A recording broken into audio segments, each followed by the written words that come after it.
So Kafka is no longer human. That has more or less been confirmed with this final episode of Season 1. Now, Season 2, or whatever the sequel is going to be, has been announced, which is good. They give us a very big bombshell of a cliffhanger.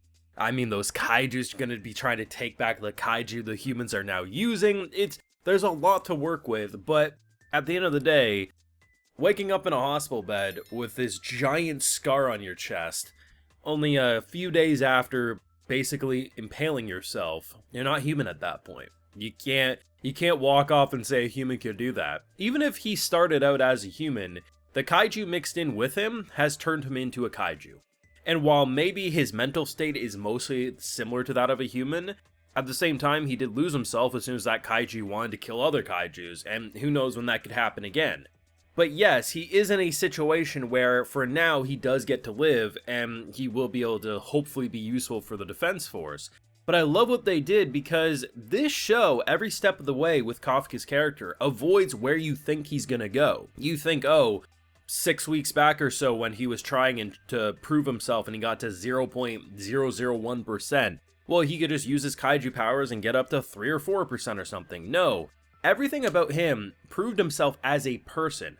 It wasn't until very recently that not only was he exposed, but he actually used kaiju abilities in these missions. Everything has been Kafka himself, and because of that, it allows for a lot of history, a lot of like, okay, he's been here for 3 months, he's failed this test 12 times, and he's actually proved himself in missions. Is it true that he could be a threat? Absolutely. But the bigger threat could be all these new threats popping up, and we're not, because we could turn him into a weapon, but is it going to be as strong as currently Kaiju number 8?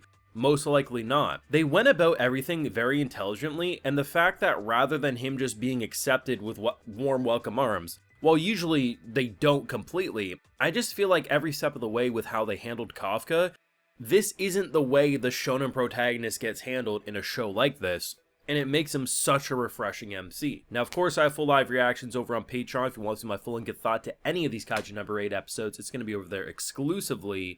This was freaking fantastic, and the ending has me incredibly hyped. I said it last week that I expected our girl's dad to be the reason why he gets to keep his head on his shoulders. I saw last week that a lot of people actually thought he was, just didn't want him to live and was just playing with him and stuff, and I thought that was crazy because I was like, no, like, if he doesn't want to keep him alive, he's not going to get kept alive. Like, no one other than him seemingly would have the authority to do so. And the idea that at face value, that conversation he had with her, and just like the fact that she's like pretty much begging, like, please daddy, keep him alive, and he's like, nothing I can do, get lost, was actually, okay, I can't play favoritisms, I can't just assume because she begs. But he tested him, and the idea at one point he gets like grazed on his side, like it looked like a nasty attack, and honestly there's a couple of points I thought he was going to rip him into two, but the idea that rather than doing the finishing blow, Kafka went to such extremes with his mental state that he impaled himself and then got knocked out. That is not the sign of someone who's pure kaiju with no human qualities, but it also shows you that because for 15 minutes prior, however long the fight between them actually was in their actual universe time, that is, the fact that he did try to kill him. But the idea that rather than just simply saying, okay, we need his power, so we gotta, run a wild card, we're just gonna walk across a minefield with only a few steps that aren't gonna detonate. No, it's like, we do gotta keep an eye on him. We can't say for sure. We can say he's a kaiju at this point. Kaijus are the only thing that could recover like he did, but he clearly is working for us, and collectively the group wants to kill him, right? Turn him into a weapon, move on with our life. And there's only really one progressive mindset in this room, and that progressive mindset could actually backfire and get them all killed. This wasn't an anime and we're just looking at it as real life. The type of character Kafka is and the uncertainty could easily kill everyone. They're on a mission, the least they expect, he transforms and he starts slaughtering, and then all the other kaiju, it could be a long con game for all they know. It's not irrational to say they should kill Kafka, but the idea of like, it is a gamble, but the gamble will hopefully pay off for them long term. But the thing is currently the biggest disconnect between the kaiju inside Kafka and Kafka's own mentality is that while yes, they both do want to take care of kaiju, The issue is that we also use Kaiju on their side as weapons, and that seemingly is enough to trigger this thing into a feeding frenzy, and that could be bad. I do love, though, that moment when she's looking down. I'm thinking, man, she's probably feeling so guilty, like, you know, how could I be so stupid? But instead, she's still supporting him, like, please don't make me have to kill you. Like, I still believe in you, even if this is worry and troublesome. I still believe in you. And it's like, the only reason this works is because weeks upon weeks upon weeks, Kafka didn't transform and handled things as a human. I remember the comments early on, people were bitching and moaning that he didn't use his Kaiju powers more. The entire reason these moments matter now at the endgame of, well, Season 1, is the fact that it allowed for us to show Kafka as his own person, so not only can we believe, but the character supporting him can believe that he actually is a human. And that's just such brilliant character writing. This show has massive, massive potential, and if they didn't confirm a sequel, I would have jumped aboard the manga today.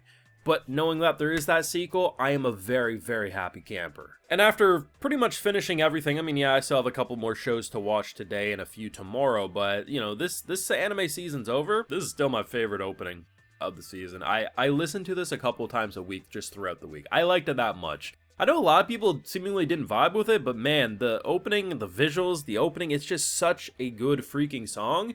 And man, it's going to be interesting to see if they go the same type of direction for the next season or if they'll go completely different. Honestly, I kind of hope they just go completely different and just keep trying to one-up themselves with the weird new vibes that they're trying to go with. The production was fire. There was so many shots of Kafka, the red glow outside of the normal blue glow on his Kaiju body. The animation was stellar. There definitely was some ghosting, but I mean, it makes sense why it has to be done. There's a lot of flashing, and obviously there's rules so you don't accidentally give people seizures. But it will be interesting to see how some of the shots in this episode look when it's on Blu-ray and stuff, because there's a couple of shots that just went insane. Even with ghosting, I was like, that is just insane color work. But just such good stuff, and it will be interesting. I honestly don't think it's the last time our boy's going to lose control, and it will be interesting to see, because it took him a bit. He was fighting that whole time to take back control, but that Kaiju, he had his own business, and I mean, I guess it's good, you know, go kill the Kaiju, but you gotta understand we also going to use the Kaiju, so it's like, it'll be interesting to see if there'll ever be a proper conversation between these two, because, things are getting spicy. But that ending with him wanting to take back the Kaijus to his side, such a good freaking ending, and the idea of just beating everyone in chess to learn humanity's intelligence is pretty badass. Let me know what you thought down below. How excited are you for Season 2? Let me know. Be sure to leave a like if you enjoyed, subscribe if you're new around here, and of course, ring that bell. Like I mentioned, we got those full live reactions over on Patreon, and hey, while you're over there, I'll also give you a video shoutout. Alrighty, so today we got Brandon Logren, Xtren, Eric Barton, The James, CR7, Exorcist Ghoul, Jeff, Dawn, and we also have Chemist. So I appreciate the support, everyone. Please take care, and y'all have a good one.